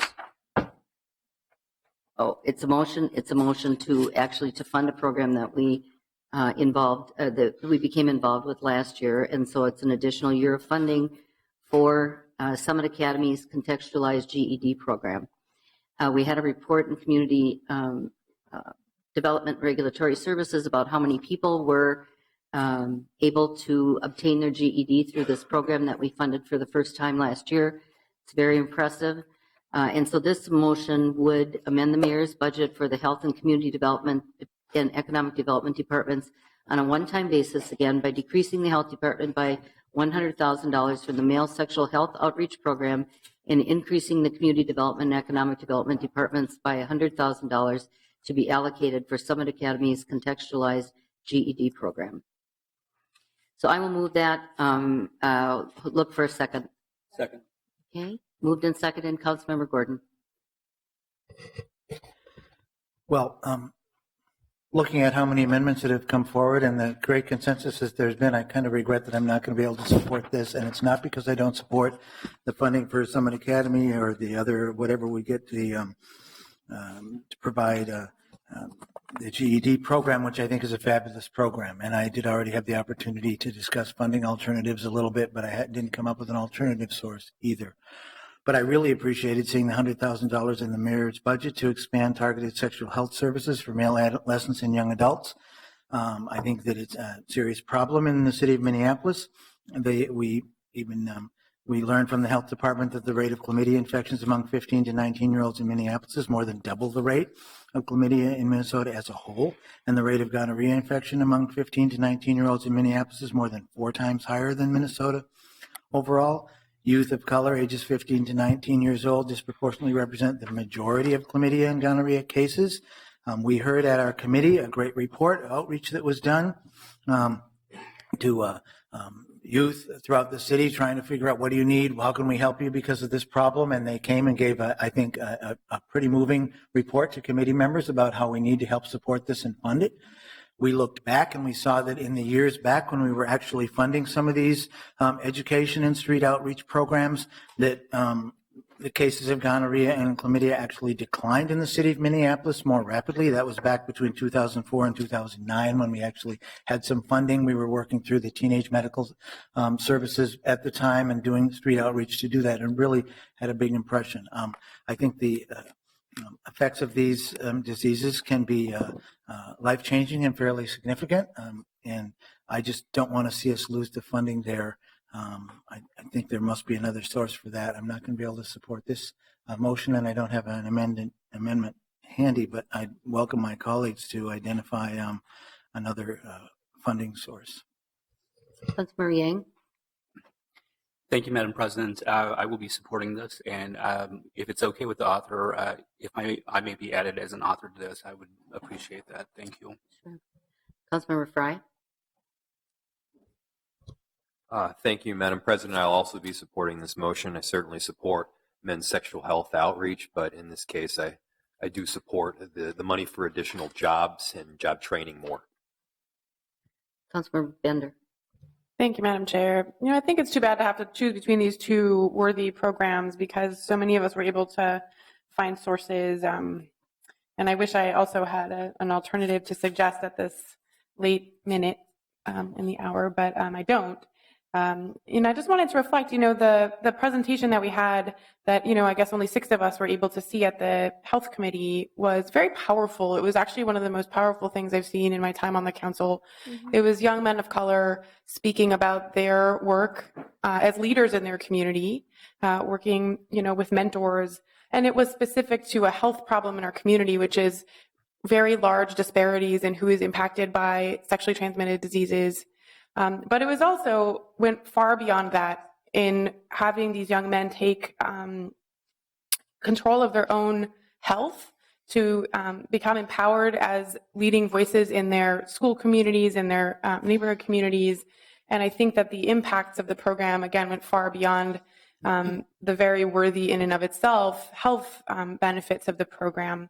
So I'm in the position of not being able to support the motion because, again, I just think that the overall impact of the health program was so significant. And again, had I been able to work to try to find other funding, I would have offered an alternative.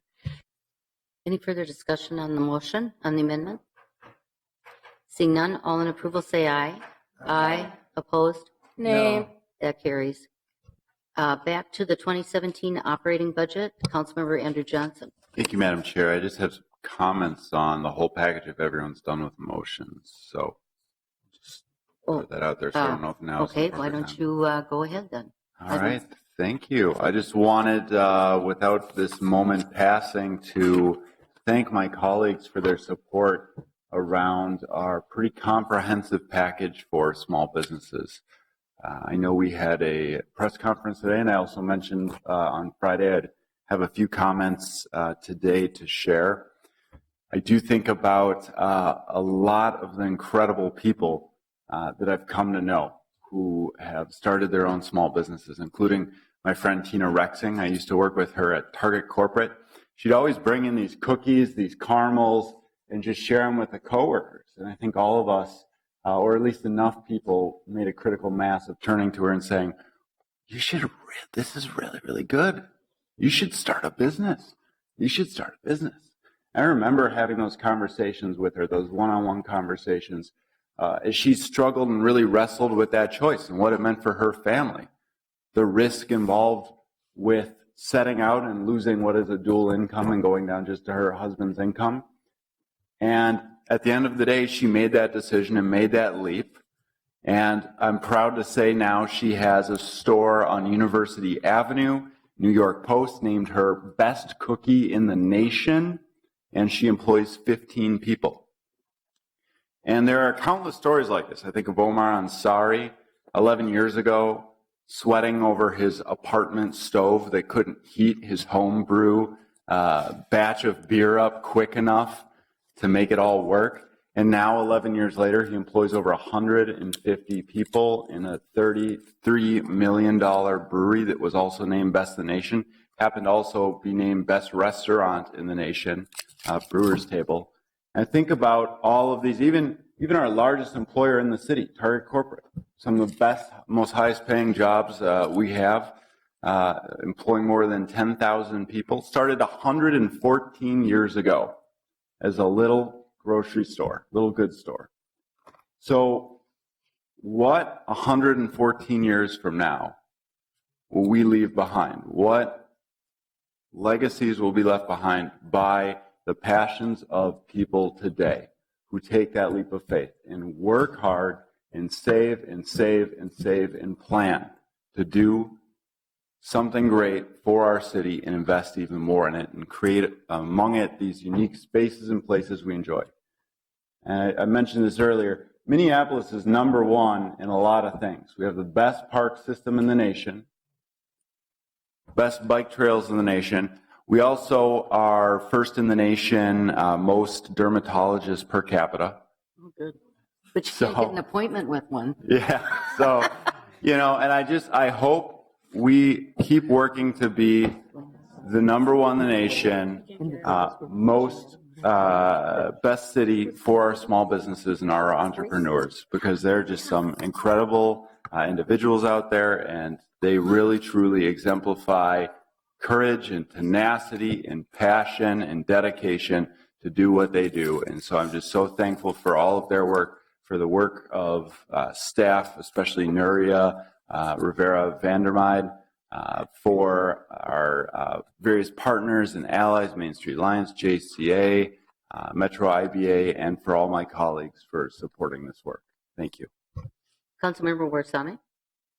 Thank you, Madam Chair. I'd like to, I'll be brief as my colleagues are all falling asleep, but I just wanted to mention that, and I'm very supportive of what Council Member Andrew Johnson said with regards to the small business, and I would like to remind us that we started the small business office with the staff direction that I made with regards to the sick and safe time ordinance.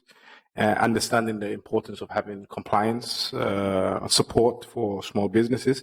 And we also like to mention, I would also like to mention that some of the biggest drivers of our local economy have been immigrant and women-owned small businesses, and they have not had the support that they deserve from the city of Minneapolis. So I think we're in the right direction with the small business, setting up the small business office. And I would also like to thank the mayor and the director of CPED for their support with regards to this issue. So again, I think it's a step in the right direction. Any further discussion? Madam Mayor? Thank you, Madam President. I don't want to go ahead in queue of any council members if they wish to speak, but I would like to speak to the budget overall and what I've heard tonight. But we still have to adopt the rates and everything, so why don't we wait till the end for that? All right? All right. Seeing no further discussion then on the 2017 operating budget, clerk will call the roll. Councilmember Fry. Aye. Palmisano. Aye. Gordon. Aye. Kano. Aye. Reich. Aye. Bender. Aye. Glidden. Aye. Yang. Aye. Johnson. Aye. Quincy. Aye. Warsame. Aye. Goodman. No. President Johnson. Aye. There are 12 ayes and 1 nay. That item is adopted. Next, we have the 5-year capital program, and that motion before us is a passage of a resolution adopting the 2017 through 21 capital program. Any discussion on that? I'll make that motion, by the way. Oh, I'm sorry, Councilmember Quincy. Yes, motion from Ways and Means. capital program. Any discussion on that? Seeing none, clerk call the roll. Councilmember Fry. Aye. Palmisano. Aye. Gordon. Aye. Kano. Aye. Wright. Aye. Bender. Aye. Glidden. Aye. Yang. Aye. Johnson. Aye. Quincy. Aye. Warsami. Aye. Goodman. Aye. President Johnson. Aye. There are 13 ayes. That program is adopted. Next item, Councilmember Quincy. I assume you move the passage of the resolutions approving, requesting the Board of Estimate Taxation to issue and sell the City of Minneapolis bonds for various amounts for the 2017 capital program. Any discussion on that? Seeing none, clerk call the roll. Councilmember Fry.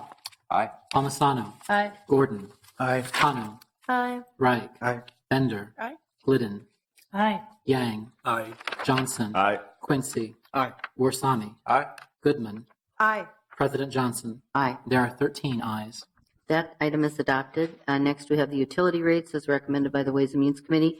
Passage of a resolution designating rates for water, sewer, solid waste, and recycling services effective January 1, 2017. Any discussion? Seeing none, clerk call the roll. Councilmember Fry. Aye. Palmisano. Aye. Gordon. Aye. Kano. Aye. Reich. Aye. Bender. Aye. Glidden. Aye. Yang. Aye. Johnson. Aye. Quincy. Aye. Warsami. Aye. Goodman. Aye. President Johnson. Aye. There are 13 ayes. Those rates are adopted. So now I think if people want to comment about the process, council members first and then the mayor. So I would just, seeing as nobody's jumped in, I want to thank our finance staff for their wonderful, great work as always. Just such professionalism and accommodating all of us. I just am always amazed. So I want to thank you for all the great work. And I want to thank my colleague, Councilmember Quincy, Chair of the Ways and Means Committee, for having a wonderful open process to discuss the mayor's budget recommendations, good information through the hearings, and a respectful process. So thank you, Councilmember Quincy. And then I thank my colleagues for all their participation in the budget process and paying such close attention to this great big budget and all the people that it serves in our city. Councilmember Glidden. Thanks, Madam Chair. Well, you kind of stole what I was going to say, so I'll just be brief in repeating that I think this was a very collegial process, and I want to thank Councilmember Quincy for helping steering us through the process. I think we are arriving at a place where we're going to go home and maybe not cry so much on the way out because we arrived at it in a fairly good way. I also want to congratulate Mark Ruff on his first time through the Minneapolis budget process. I think it went all right. And you've got a really wonderful staff, and I really want to thank all the folks on the finance team.